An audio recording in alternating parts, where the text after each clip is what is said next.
il a annoncé aujourd'hui la convocation d'un nouveau scrutin présidentiel afin d'apaiser les tensions. En Australie, les gigantesques incendies qui ont fait 3 morts et détruit 150 maisons sur la côte est du pays sont toujours actifs. Après un léger répit aujourd'hui, les pompiers craignent qu'ils ne s'étendent dans les jours à venir et qu'ils ne se rapprochent dangereusement de Sydney. Résoudre une énigme 200 ans après les faits, c'est possible grâce à la magie de l'analyse ADN. C'est ainsi qu'un squelette retrouvé en Russie l'été dernier a pu être identifié. Il s'agit bien de celui de Charles-Étienne Gudin, général et ami de Napoléon, tué en 1812 par un boulet de canon.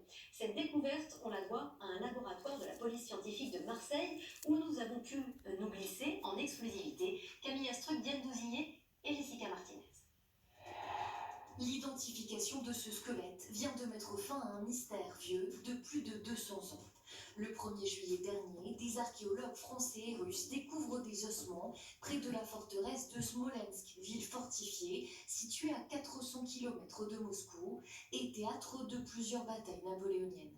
Un détail oriente rapidement les chercheurs sur l'identité de ce soldat inconnu. Dès que j'ai vu un squelette qui n'avait qu'une jambe, j'ai compris que c'était notre homme. Des historiens pensent en effet immédiatement à Charles-Étienne Gudin de la Sablonnière, général français fauché le 19 août 1812 par un boulet de canon russe lors de la bataille de Valentina Gora et mort 3 jours plus tard de la gangrène. Pour s'en assurer, un fémur et une dent sont transportés dans ce laboratoire marseillais. Qui est extrêmement friable, qui est extrêmement abîmé, rien que le cliché des petits morceaux qui tombent. Les principales